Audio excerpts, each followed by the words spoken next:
Let's be honest, when was the last time you sat down, fired up your browser, carefully typed in a web address, and then spent a good 20 minutes just clicking around, digging through endless menus to book a flight or pull up a sales report? For most of us, that still feels pretty normal. But here's a wild thought. What if that whole process is about to go extinct?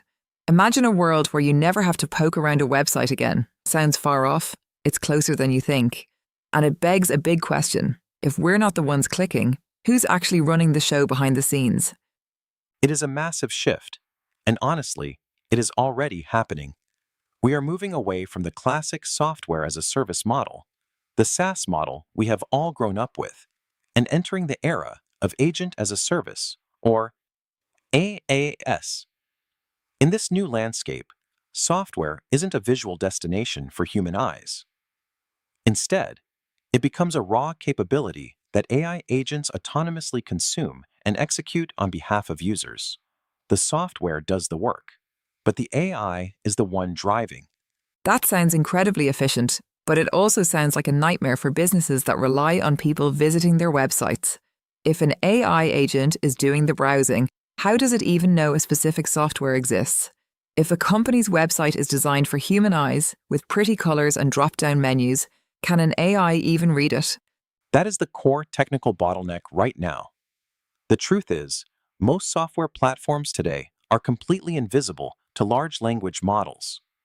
AI agents cannot make sense of unstructured data, heavy JavaScript, or complex HTML layouts. They get lost. So, if a business wants to survive, it has to transition from being a destination to becoming a source of truth that machines can easily read. This is where the concept of Generative Engine Optimization, or GEO, comes in. You can think of it as the next evolution of SEO. So instead of trying to rank on the first page of Google with blue links, companies now have to optimize their sites so ChatGPT or Perplexity will cite them in their answers. Exactly. With traditional SEO, you are fighting for human clicks. With GEO, you are trying to turn your product into a verified entity that an AI agent can confidently recommend and interact with. If a user asks an AI to find the best tool for a specific task, the AI needs to find your data, verify it, and trust it instantly. If it can't, your business simply doesn't exist in the AI's worldview. That makes sense, but how does a company actually do that? It sounds like it would require rebuilding an entire website from scratch just to make it readable for a machine. It doesn't have to. The industry is adopting new standards to solve this. One of the most elegant solutions is a simple text file called llms. Text. Think of it as a roadmap for machines. AI agents have limited context windows, meaning they can only process so much information at once. They can't waste resources trying to navigate a messy website. A standardized markdown file like llms.txt tells the agent exactly what your software does, how the technical documentation is structured, and where to find the facts. It eliminates the guesswork and prevents the AI from hallucinating details about your product. It is like giving the AI a cheat sheet instead of making it read the whole textbook.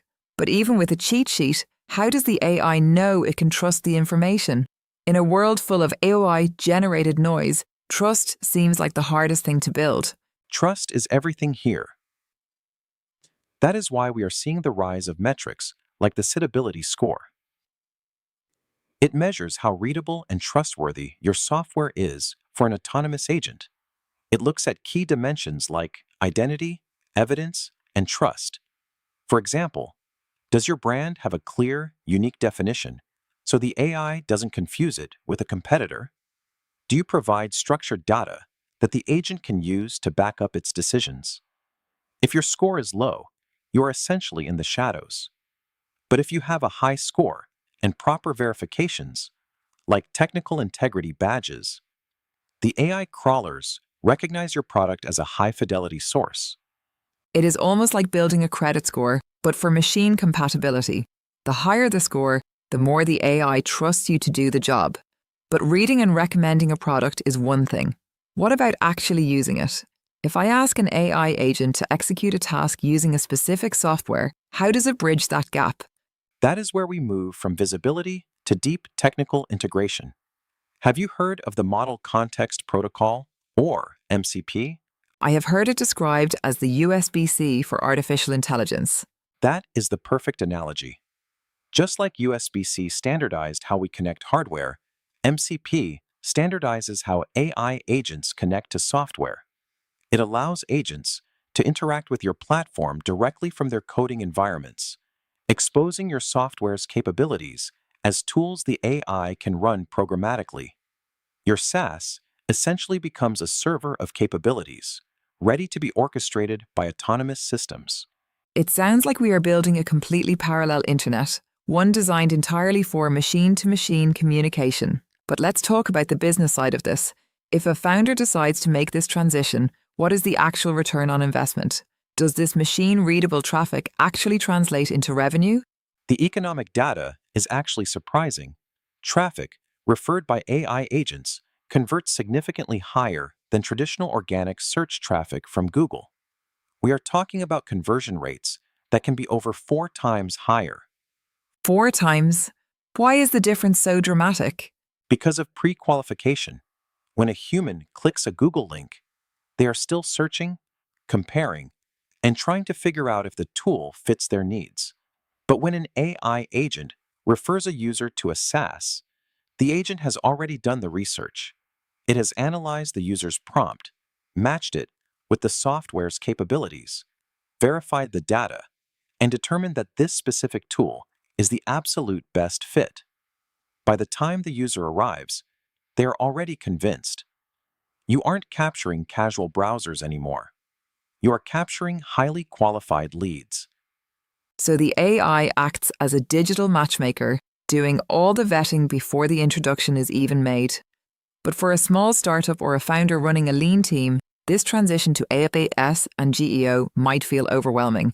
They might think they need a massive team of AI engineers to implement all of this. That is the common misconception, but the barrier to entry is actually dropping rapidly. Platforms like CitableHub are automating this entire process. A founder can go from being completely invisible to AI agents to being fully citable in just a few minutes. The platform scans the site, diagnoses technical barriers, and automatically generates the necessary metadata profiles, like JSON-LD files for software applications and organizations. These files are the native language of AI agents. It takes what used to be months of development work and turns it into a quick, automated setup.